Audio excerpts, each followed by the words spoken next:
And hello, here we are. I want to welcome everybody to another edition of Let's Talk About It. I'm going to wait for some people to kind of hop in there to know and let me know that you're out there. Send me a heart or a like or something. Let me know that you're out there listening. We want to welcome our Facebook audience, our audience from other platforms like YouTube. Thank you for joining us. It's been a while, but we're glad we're back to see you all on today. So, again, this is the Harford County Health Department, the Minority Health Program, and this is where we bring awareness to health and public health issues that affect the Black and Brown community. Yes, this information can be used abroad, but we are specifically targeting the Black and Brown community and our high needs of health and public health that affect us. Um, this month is American Heart Health Month. I know that many of you have already heard enough. It's the day before Valentine's Day.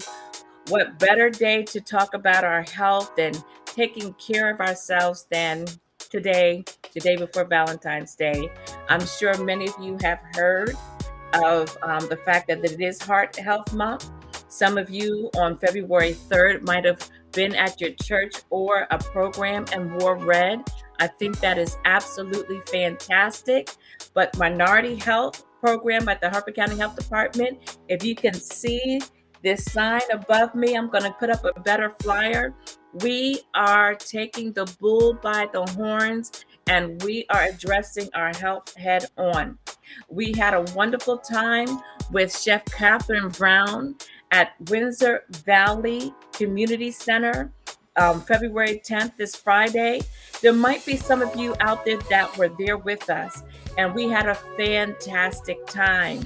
She made heart healthy recipes, and if many of you don't know who she is a wealth of knowledge. And she was able to give us a lot of great information. So I'm going to put up a flyer that you can see. It's going to replicate what's behind me, but it's going to give you the full information of what was done while she was there. So let me see how I can do.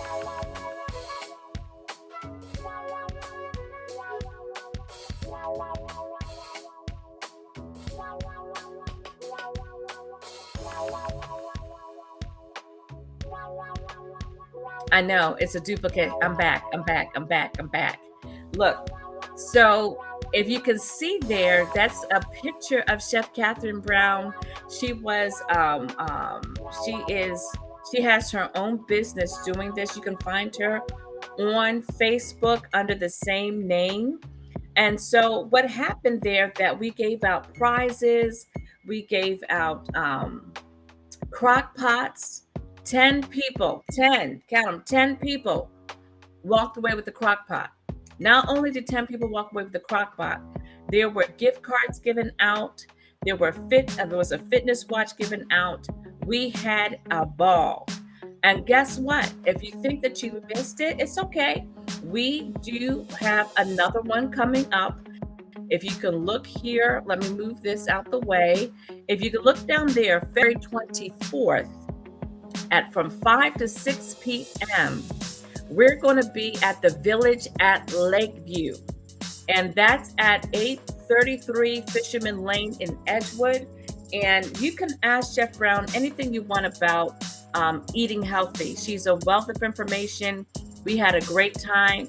People not only got to sample the food, a full meal, she made a beautiful salad for us. You got to take things home and make it with you. Got your recipe and everything. So we want to thank Chef Catherine Brown in her absence for all that she does for us personally at the health department and just making her services available. Again, it is American Heart Month, and today's program, we are going to have a very good discussion. I want you all to think about it right now. Put in the chat, ask a question. I need to know from everybody out there, listen to me right now. When's the last time you were at your primary care physician's office? Okay, I want you to think about that. When's the last time you went? You're supposed to go at least once a year. When's the last time that you were at the dentist? You're supposed to go at least every 6 months. That's twice a year. And I understand that the pandemic sometimes has hindered us from being able, oh yeah, somebody said 3 months ago that, thank you, Rashida, for that. So I understand sometimes it can be hard, like during the pandemic, it was difficult for us to go out there and make appointments. And so some of us might have fell off the cliff and decided, how can I get back into groove of things? Well, I can help some of y'all. I'm gonna help you with this. If you're working a full-time job and you have benefits, you are paying for your health insurance. And so every month, or if not, your employer is helping towards it. So it would behoove you to go and see your primary care physician. Okay? So that's one point. And the second point is you are valuable to the people around you. If you are mother, father, sister, brother, grandma, grandpa, uncle, aunt, niece, or whoever you are important. Your health is important. You need to take care of yourself. Okay? And so along with that, we have found out here in Harford County that a lot of people don't see value in going to the doctors unless there's something wrong. So where do they go? They go to the emergency room. That is not a primary care physician. We want to be preventive, okay? Not reactive. So today, I also want to make one last announcement for everybody. We partner with the Havre de Grace Rotary, and what they have taken up is a topic of dealing with wellness. And they have Dr. Martha Kenny. She's going to be with us on this Wednesday, February 15th, via Zoom. And if you want the link, I will give you all that information. Let me read this so I know that I got it out there. It's a formal invitation for you to look and view with us. It says, Dr. Martha Kenny is a pediatrician, a pediatric anesthesiologist, and sickle cell pain researcher at Duke University. Her research is focused on finding non-opioid alternatives for treating sickle cell pain and understanding the causes of chronic sickle cell pain. She believes that partnering with sickle cell warriors and advocacy groups is key to relieving suffering from sickle cell pain. She is a widely sought out doctor on this particular topic. I hope that you can join us. It's going to be February 15th, 6:30 to 7:30 p.m. We're going to put the link inside of there for you to be able to join us. Just press on the link and I will show you that flyer. There she is. We'll be partnering with the Sickle Cell Association of Harford and Cecil County too, and the Eastern Shores, of course, Harford County Health Department, and this is our wellness series. So twice a month, we will have a speaker come on, and you will be able to view them and ask questions on a personal level. And also, thank you all for listening to those announcements. And I have another special guest on here today. It is going to be so exciting. Every time I hear Dr. Halstead present, I learn something new. I've known Dr. Halstead for, I think, almost 2 decades now. And he's going to do a presentation that is geared specifically to the Black and Brown community. Hopefully, you're going to learn something. I know that you will from his presentation on this evening.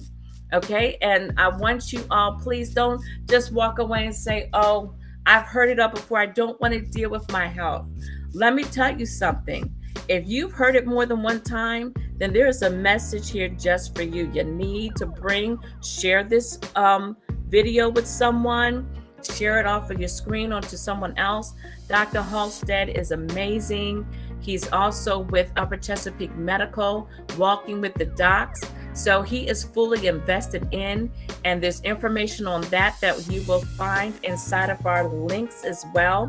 If you go on the Harford County Health page, let me find my link so I can make sure that you guys got it. So on here, you'll see here harfordcountyhealth.com. Go on that webpage, and all this information that I'm giving you tonight, all these flyers and information and links, you can find it on our webpage. Okay, Walking with the Docs is something that they do, and he can explain more. I think it's a monthly event that they do, but I want him to come on, and without further ado, I'm going to bring up Dr. Halstead. Hello, Dr. Halstead. Hey, Felicia, how are you? I'm good. It's so good to see you. See you too. I was just talking about the Walking with the Docs, and I'm so sorry. Is it weekly or monthly? Well, the way we have it now in Harford County is there's two chapters. There's a Bel Air chapter and there's a Joppatown chapter. The Bel Air chapter meets the first Sunday and second Saturday of every month, and the Joppatown chapter meets the fourth Sunday of every month. And so I walk pretty much at both of those, but there is totally free. You just come in, you sign up, and we have an attendance list that you sign every day. And once you attend 3 sessions of Walk with the Doc, then you get a free Walk with the Doc t-shirt. So it's just a nice community that we're building. And I will say that both are growing quite a bit. The Joppatown, I think we had 5 people the very first time we had it, and the second time we had 15. So we're looking for even more people to come out the 4th Saturday of this month, which I think is the 25th of February. And we're actually having it along with the NAACP. So I think that's great. Harford County NAACP. So it should be hopefully a nice big gathering. And the way we do it is we have a brief 10-minute or so talk on a health topic that either myself or Dr. Marie, who's the other doctor who works with us, will give. And then following that, we go ahead and start walking. And we walk in Joppatown. We walk at Magnolia Elementary School. There's a walking path around the school there. Right. Walk on. And in the Bel Air walk, we walk at Shucks Regional Park on Shucks Road. And all the sessions are at 10 a.m. 10 a.m. on the first Sunday and second Saturday in Bel Air, and then the fourth Saturday at 10 a.m. at Magnolia Elementary School in Joppatown. Thank you for that. Again, don't think that you have to memorize this information. Just go on harfordcountyhealth.com, and our website will have all of these flyers on it. And also, let us know in the chat if you would like our Minority Health newsletter.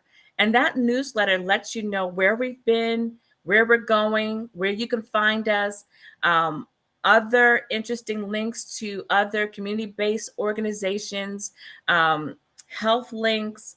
There's a whole lot of good information there. So if you would like to be a part of our newsletter and you don't normally get it now, please put your information in there, or just send us a message through Facebook or through email, and we'll make sure that you get on there. So without further ado, I'm going to just turn this over to Dr. Philip Halstead, and he's going to go over some slides. Remember, I'm telling you, you're going to enjoy this information. I learn something new every time I hear him.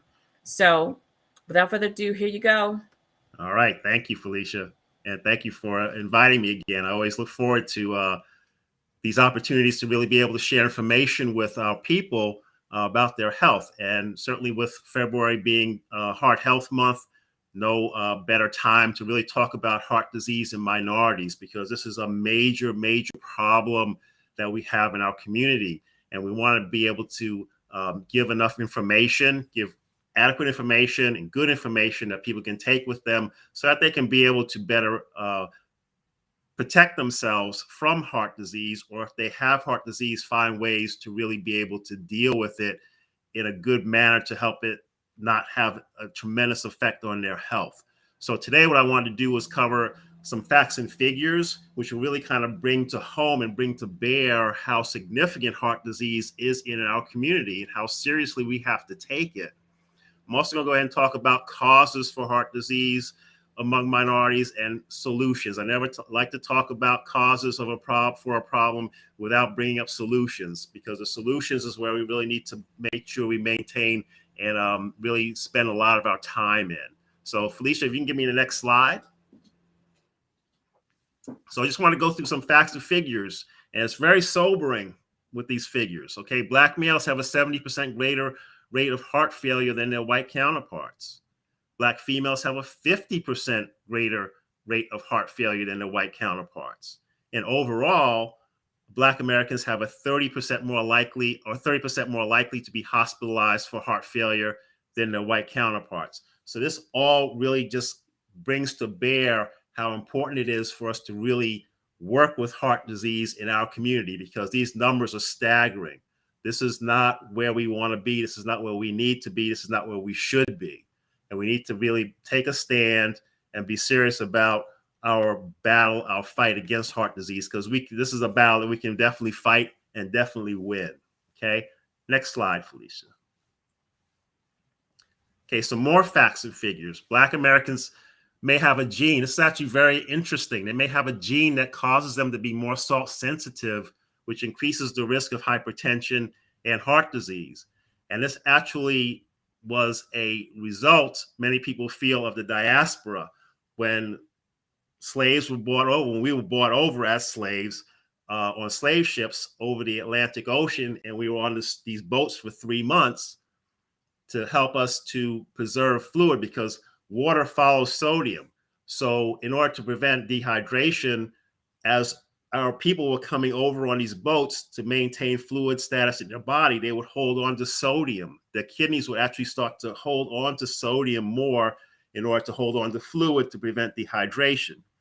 And this was perfect for them because they avoided dehydration over those long trips. It was like a 3-month journey across the Atlantic. So that was great for them. But the problem is that now we are not on 3-month journeys crossing the Atlantic at risk of dehydration. But the problem is that we still have this gene in our bodies, and it's causing our bodies to retain sodium and hence retain fluid. And when we retain fluid and sodium, it makes our blood volume go up and it makes our blood pressure go up. Okay, so this is one kind of a genetic type thing, a genetic predisposition, or provides a genetic predisposition for hypertension in African Americans in particular, because of that genetic survival gene that we needed, but we no longer need. But it's probably going to take, I don't know how many years to get rid of that, you know, if we can get rid of that gene at all. So that's kind of an interesting kind of a genetic component, part of genetic component to our heart disease and hypertension. And the other thing too is that even at a young age, Black males over the age of 20. So this really just kind of points to the fact that heart disease starts early in our people. Okay, so Black males over the age of 20, there's a 63% rate of obesity and overweight. And we know that obesity and being overweight is a major risk factor for not only heart disease, but also for diabetes, hypertension, arthritis. So this obesity and overweight epidemic is really something that's got to be dealt with. And for Black females, over the age of 20, there's a 77% rate of overweight and obesity. So we're just becoming a heavier people sooner in life. And the thing is, the sooner a person becomes overweight, the longer that overweight and obesity can affect their health. So the longer you have a condition, obviously, the more impact it can have on your health. So this is why we need to really start early. We need to get into the schools and get in with our children and really be able to teach them about health and about making proper choices with their lives and health habits in order to prevent this obesity epidemic, because this obesity epidemic is just killing us. It really is. It really is actually, it's devastating to our health. for heart disease. Like I said, heart disease, diabetes, anything you can think that's bad has at some point some connection to obesity. Okay. Okay, next slide, Felicia. And overall, Black Americans are 30% more likely to die from heart disease of all types than whites, meaning coronary artery disease, heart failure, hypertension, congestive heart failure, all these sorts of things, all these things that can really affect the heart. Black Americans are just overall just 30% more likely to die from heart disease of all types than their white counterparts. So this is significant. It has been significant for a long time, and it's something that needs to be remedied. It's something that needs to be recognized. It's something that needs to be reversed. Okay. Okay. Next slide, Felicia. All right. So what I want to do is I want to talk about what causes this increased risk of heart disease in minorities. Okay. There are multiple factors. Okay. Oh, back up one more, Felicia. There you go. Okay. Socioeconomic status for sure. You know, there are economic barriers that minorities face in terms of being able to get proper health care because they may not have insurance, they may not have the food, the money to buy adequate amounts of healthy food. Where they live may be more dangerous just because of all these socioeconomic factors. So socioeconomic status has a big part of it. So a large part of our health is tied up into economics. Okay. Certainly our diet, you know, you go to certain neighborhoods, there are food deserts where there are no supermarkets where people can buy healthy food at a reasonable cost. But then again, there's fast food restaurants on every corner. And, you know, when you look at the way they price fast foods, they always price fast food like, two Whoppers for $2. Okay. And then you go to the supermarket, if there's one nearby, even if they have healthy fruit, fruits and vegetables, the prices are so high that it's hard to afford them. And so what are you going to do if you're in an economic pinch? You're obviously going to buy what's least expensive. But the problem is buying what's least expensive is also least healthy for you as well. It has a low nutritional value. It's nutrient poor is what we call fast food. It's high calorie, but it's low nutrient.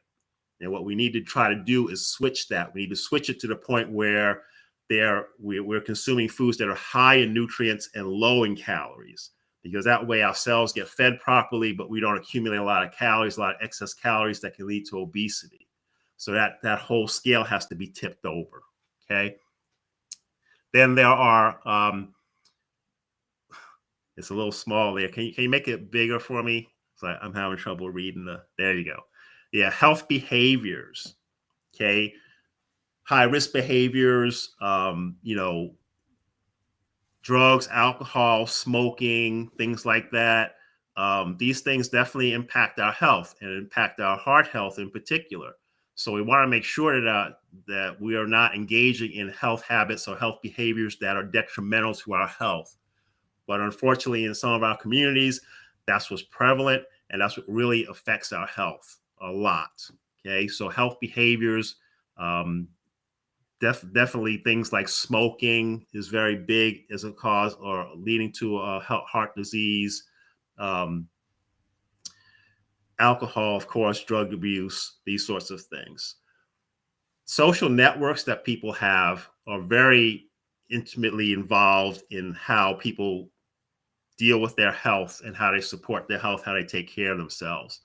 If you're socializing and your network is people that don't really take care of themselves, don't really have good health habits, don't have access to other, to health care, a lot of times what you do is you end up getting kind of sucked into that social network yourself, and you end up having to kind of deal with those same sorts of issues. Okay, so there's all saying the company that you keep is very important. So the people that you hang with, you want to make sure that if you're trying to do something to help with your health, you're trying to hang out with people who are trying to do the same thing.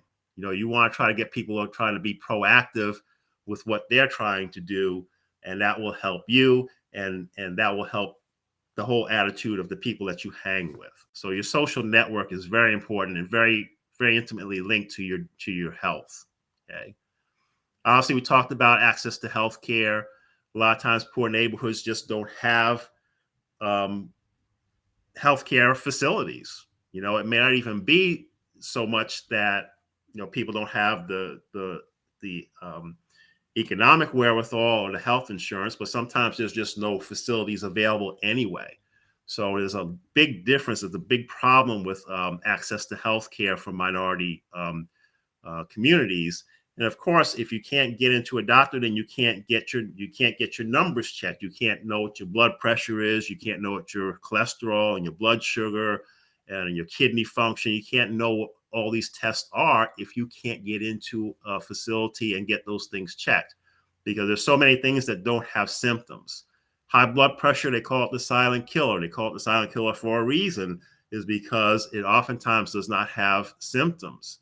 I always say that people who have get headaches or things like that with their blood pressure going up, those are the fortunate ones, because at least they get a hint that something's going on and they can seek care regarding that. But there's so many people that just have no symptoms. Sometimes their first symptom might be a fatal heart attack. So this is why we have to be proactive with our health care. We can't sit back and wait for things to happen to us.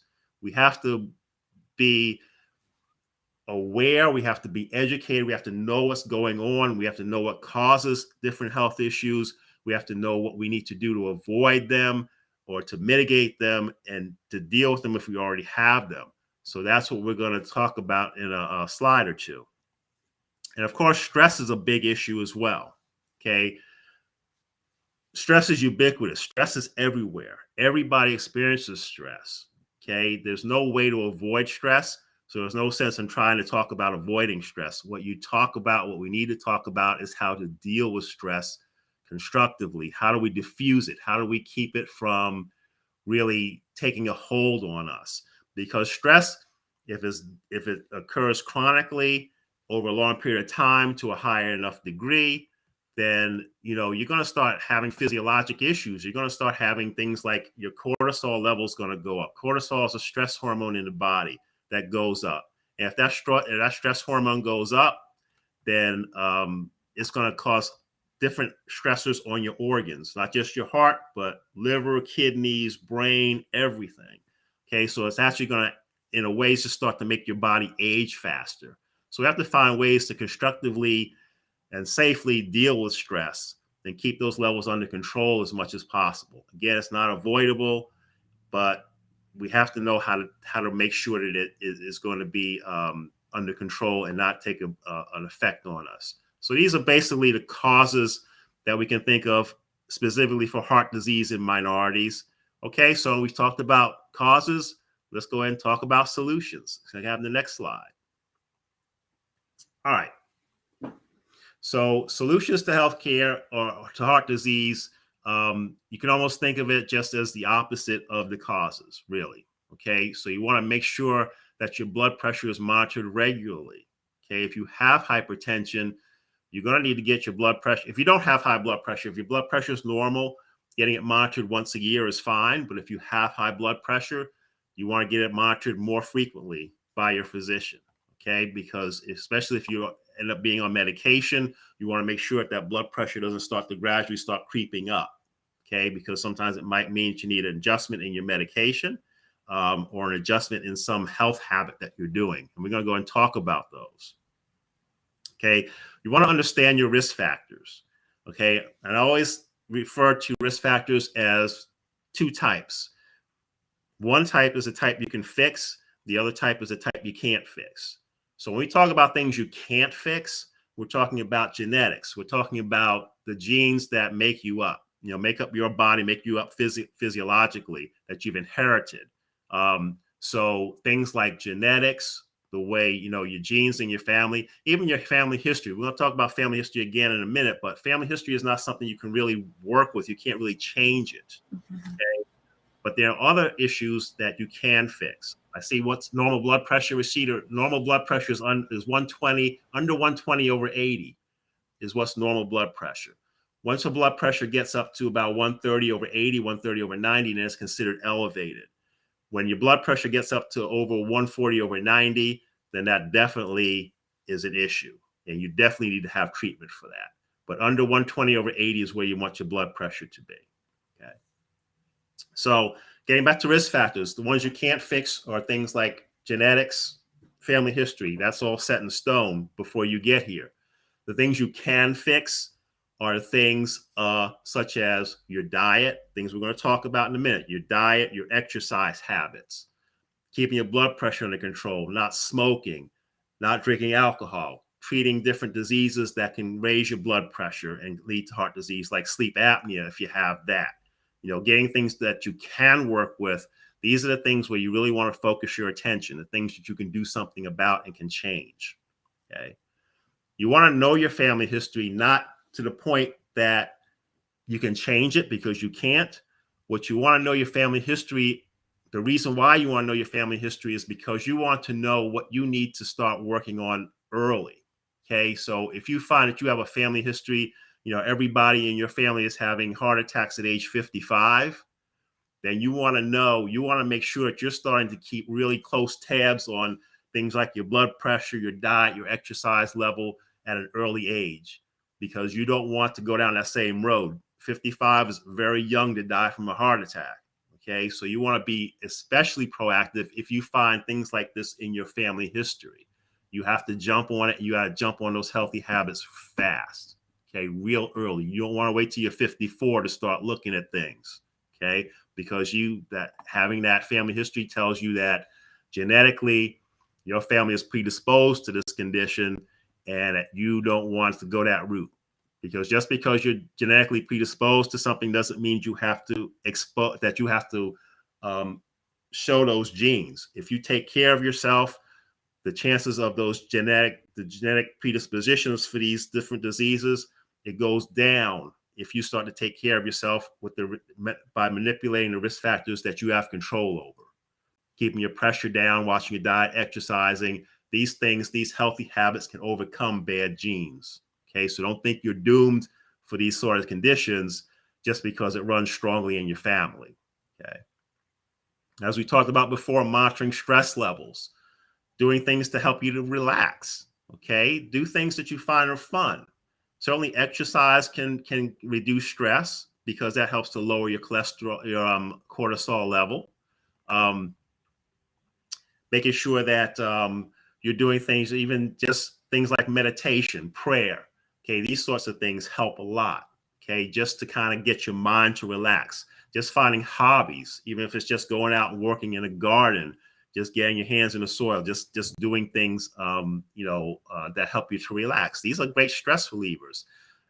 Making sure that, you have good family relationships, with your family and friends and relatives. Stay close contact with them. That was a big source of stress during COVID because people couldn't see each other. So try to maintain your family, maintain your interpersonal relationships. That can go a long way to reducing stress. Okay. You also want to be aware of the warning signs of heart disease: chest pain, shortness of breath. Okay.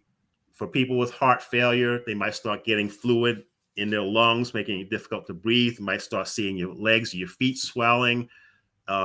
Irregular heartbeats. You can start feeling fluttering in your chest. These are all warning signs. And you know what? You have to take them seriously. You have to get them checked. If they happen, you got to get them checked immediately by a physician, because you want to ward off any kind of problem you might be running into. And lastly, you want to adopt healthy habits. Okay. Obviously, eating right, eating at least half your plate should be fruits and vegetables. The other quarter can be lean protein, like lean animal protein if you want, like chicken or fish. A quarter can be a starch. Some people want to go vegetarian. That's fine. You don't have to go vegetarian, but you want to have at least half your plate be fruits and vegetables. That's where you're eating a lot of high nutrient density foods that are low in calories.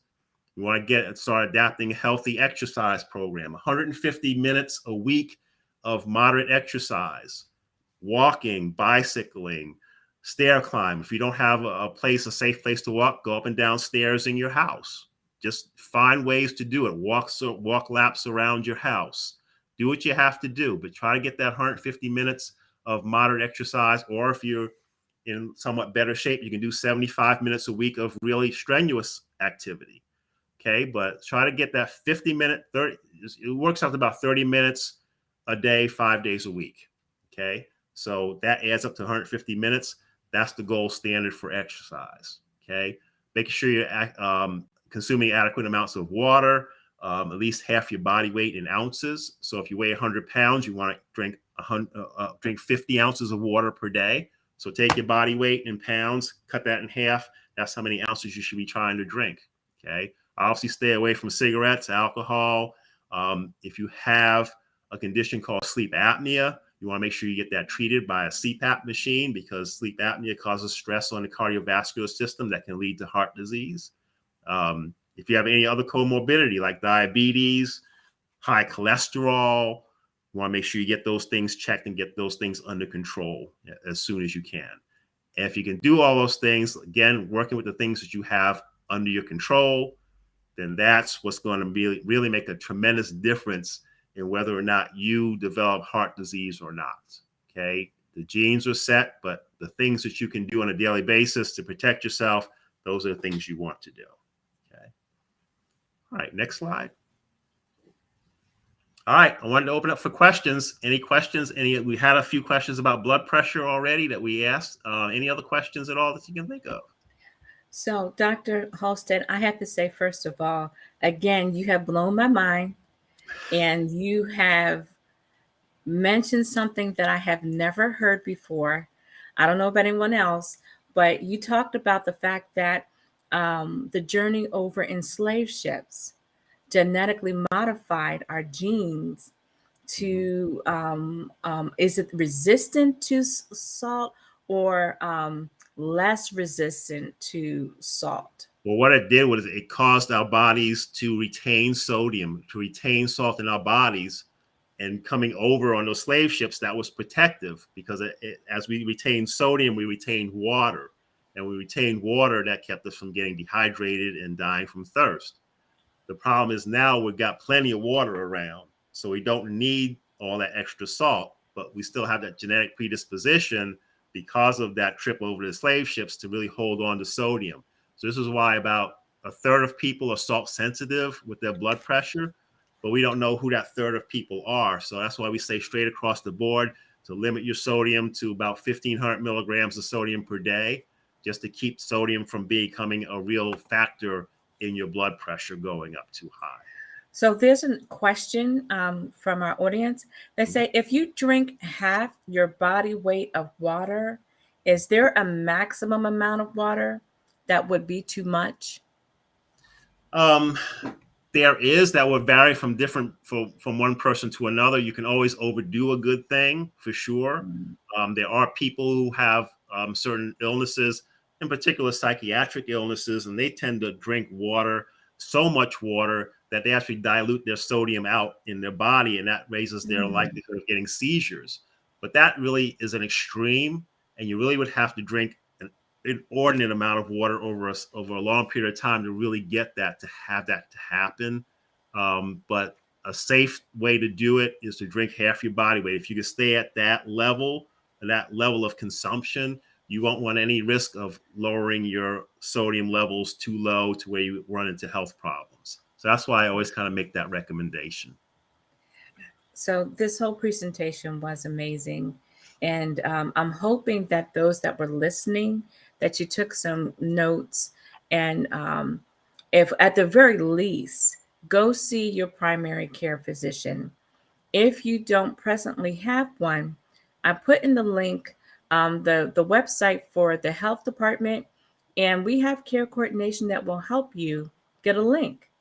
But there's more. If you get in contact with Michelle Peterson and I, the community health workers, we have blood pressure machines for those that are presently on blood pressure medicine, or if you've gotten a diagnosis that you have high blood pressure.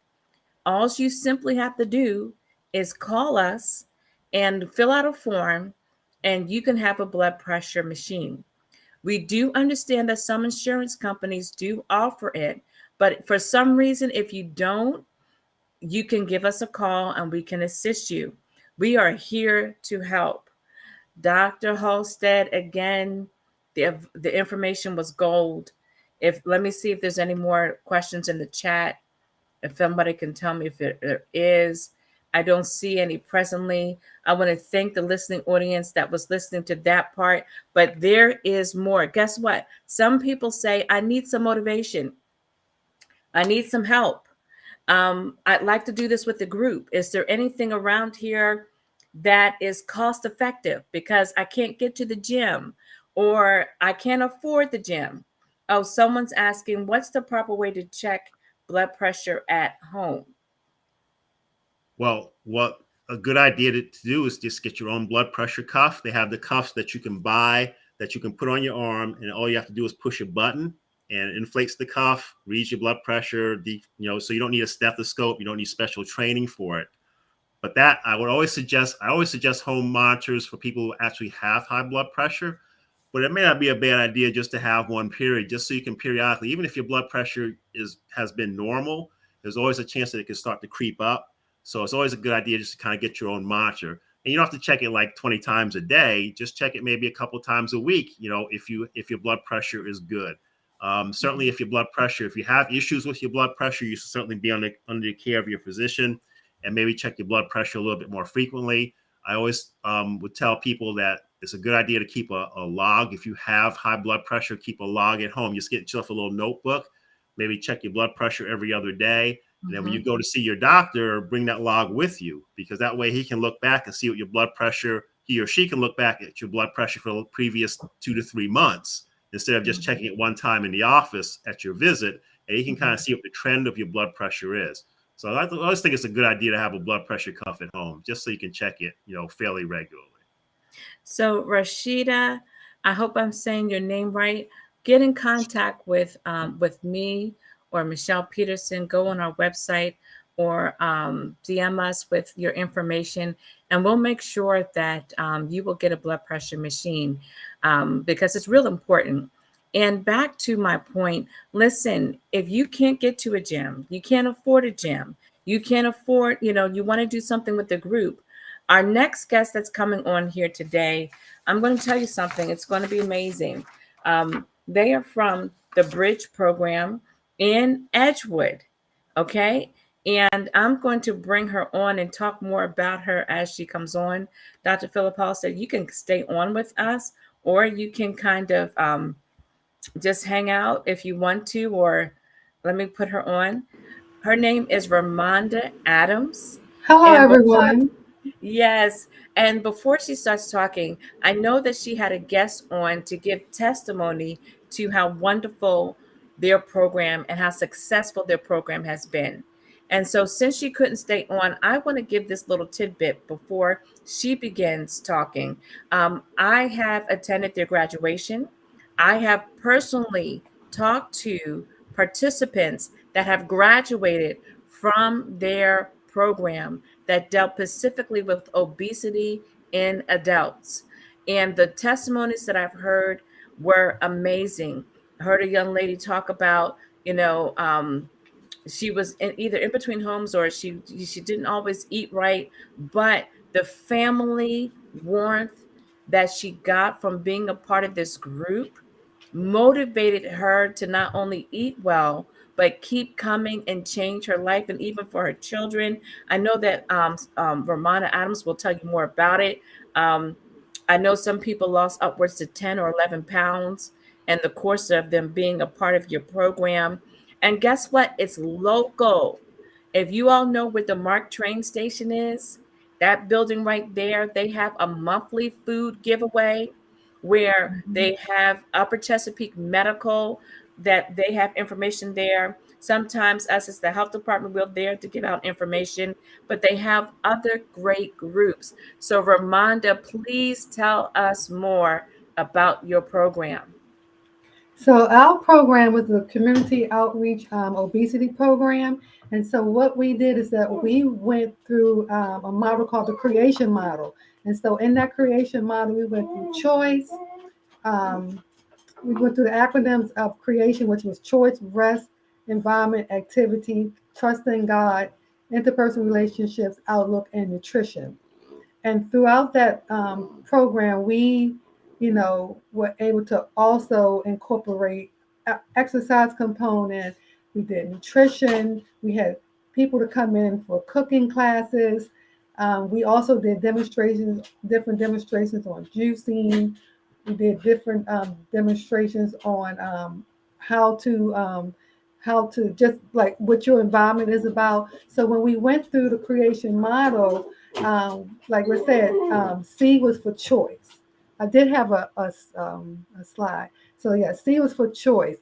And when we talked about choice, we just talked about, making choices, um, which is the key to improving your life. So before positive change can take place or be achieved, we must deliberately choose to do so. So when we make that choice to be healthy and to live healthy, then that's when we take control over our life. A lot of times we don't make choices to be healthy, but you know, when we do, we take control. And then we talk about rest. It is so important to get rest. Rest is, if you don't get proper rest, then you don't get the benefits of nutrition and exercise. We have to get that extra, we have to get those 8 hours of rest per night. If we don't, then we'll lose the benefits of a whole lot of health that's essential for health. Mhm. And I then we remember. talked about activity. Hmm. Physical activity not only is for the brain, is for your body, but it's also for your brain. We have to exercise our brain as well. When we exercise our brain, we also get those other benefits that helps our body. So it's not about just exercising physically, it's about exercising the brain as well. And exercise also reduces heart disease, reduces diabetes and other diseases and other cancers as well. So we also talked about the environment. The environment is whatever you hear, you see, you smell, and you touch. The environment is so important to us because if we don't have a good environment or a clean environment, then that affects us as well. It affects everything that we do. So it not only affects what we do, but it also gives us the ability to be able to de-stress as well. So we got to make sure that our environment is good as well, and also getting out into the environment, getting the sun, vitamin D, making sure that we are able to get those essential vitamins in as well. And so nature gives us vitamin D.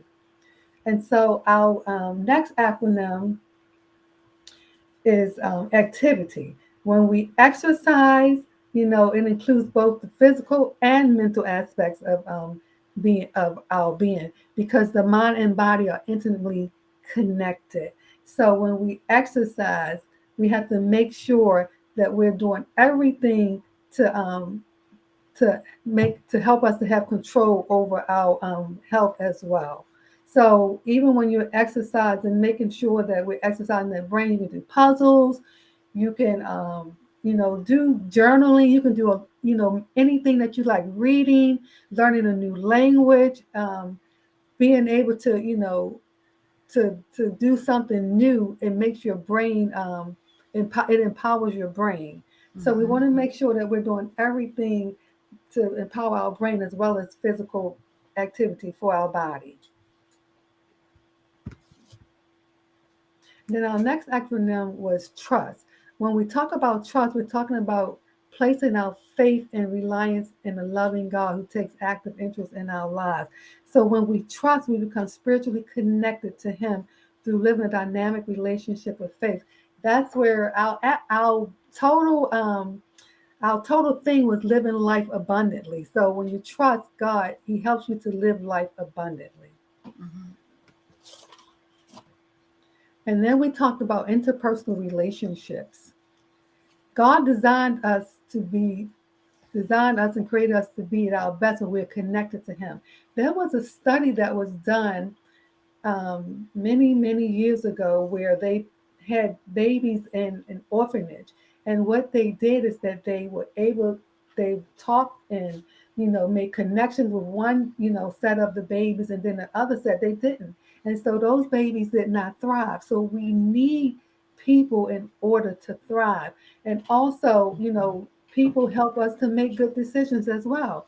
And so when we have those interpersonal relationships, we need to make sure that when those interpersonal relationships are good for us, because sometimes interpersonal relationships are not good for us, and when they're not, then it interferes with how we feel, how we act, and how healthy we are as well.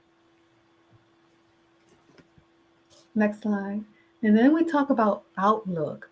Outlook is essential to health, happiness, and abundance. If we don't have a good outlook, then we may not do well. A positive outlook brings hope, ignites love, and sets our hearts ablaze. So when we choose an optimistic outlook, we drastically increase our chances of success. So there was also a man that spoke, and when he was in it was the Holocaust, and he was in a concentration camp. And so he said that he had a total optimistic outlook in that concentration camp. And the others around him was like, why are you so happy? Why are you, so, why are you feeling so positive when we're in a situation like that? And so he said when they ultimately got out, he said he felt so, much better, even though he was in a place like that, he still felt better, in that situation. So our outlook, the way that we feel about ourselves, is also, helpful for our well-being as well. And then lastly, we talked about nutrition. Fueling our bodies with wholesome nutrition is the one way to enjoy the abundant life that God offers us. Whole nutrition improves your ability to recover from illnesses and injury. It lowers your cholesterol. It increases your energy, reduces inflammation. So there are a lot of things that our that nutrition helps you with. We, like Dr. Halstead said, we don't have a lot of, in some of the neighborhoods, we do have food deserts, so they don't have places to get healthy foods. So we have to make sure that we are getting those foods. So we do try to provide once a month. We do have a food giveaway to try to provide some healthy foods for people in the Harford community. But we also have to make sure that even when we're go to a restaurant, we still need to make a choice to get healthy food so we can fuel our body with the right nutrition. Nutrition is everything. It, when we talk about being able to be healthy, talking about losing weight, talking about maintaining our weight, we have to make sure that we're making good nutritional choices. Next slide.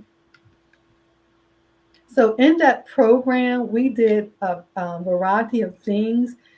Once we, went over the acronyms of creation within that program, we also had an exercise component at every session. We also had Catherine Brown coming as well to do some cooking classes for us. We did cooking classes ourselves. We did juicing. We made smoothies. We we had doctors come in. Dr. Halstead was one of our doctors that came in to talk about diabetes. We had a doctor come in to talk about weight management and nutrition as well. We also did a body mass index check every month to see how well people were doing. We also did weight management, and we also had Dr. Halstead come in and do a talk on obesity. So we had a lot of information, as well Yes. as not just information, but also activity with our participants. And like Felicia said, some of our participants lost a good amount of weight. One of our participants lost 27 pounds throughout the process. Oh my So goodness. we were That's awesome. actually, just so, elated with, happiness with these, participants. Even though we didn't have a whole lot of participants, but we were able to make those to join, to make those people feel like family, and that's what we wanted them to feel like, because that's what we wanted to not just give them a program, but help them to understand that we are there for them, and we wanted to make them be able to feel like this is something that they could do, and they were able to do it. They were, they came out, they were steadfast, and they stuck with the program. So it was an excellent program for them. So I would, recommend that, if we, you know, do this program again, that people come out and participate. And not only that, the program was free. It was Yes, free. and I was getting ready to note that. I It was said, free. listen, there is no excuse. I No know, excuse whatsoever. None. we come up with so many different things why we can't do Exactly. until it becomes urgent that we must do. Hmm. And And all and so right here the program is local, it is in Edgewood. We also offer link vouchers if you need transportation to some of these different places, or we can partner with other churches that can provide transportation if you're not able to get there. um, I don't want everyone to feel like we're regurgitating information too fast. I want you all to understand what we're doing is letting you know that this is obtainable and you can do this. One of the social determinants of health, besides the most important thing, faith, hmm but interpersonal relationships, being able to have some type of stability, some camaraderie. I always tell my daughters and people around me, it's so important that you become a part of something bigger than yourself. hmm Don't look about the money that you have, or, I don't think that I could be able to do this.